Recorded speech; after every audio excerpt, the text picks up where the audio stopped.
ॐ नमः हनुमते रुद्रवताराय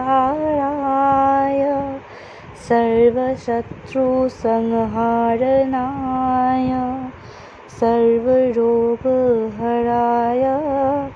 सर्ववशीकरणाय रामदूताय स्वाहा। जय बजरंगबली।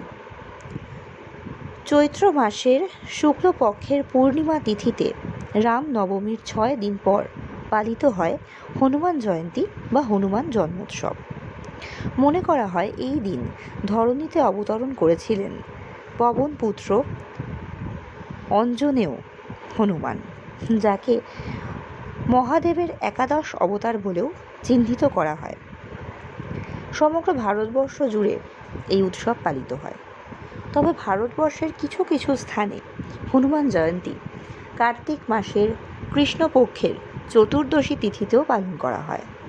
মনে করা হয় মা সীতা হনুমানকে অমর হওয়ার বরদান দিয়েছিলেন এবং তার এই বরদান অনুসারে হনুমান যেদিন থেকে অমরত্ব লাভ করেন, অর্থাৎ কার্তিক কৃষ্ণ চতুর্দশীর সেই তিথিটিকেই অনেক সময় ভারতবর্ষের কিছু কিছু স্থানে হনুমান জয়ন্তী পালন করা হয়ে থাকে। হনুমান জয়ন্তীতে হনুমান পুজোর বিশেষ মাহাত্ম্য আছে। এই দিন হনুমানজিকে কলা, বেসন বা মতিচুরের লাড্ডু, 56 ভোগ, লাল জবা ফুল ও মেটে সিঁদুর সহযোগে পুজো করলে সকল প্রকার বিঘ্ন ও সংকট থেকে মুক্তি লাভ হয় ও ভক্তগণের সকল মনস্কামনা পূরণ হয়। রাম ভক্ত হনুমানকে সংকট মোচন বলা হয়।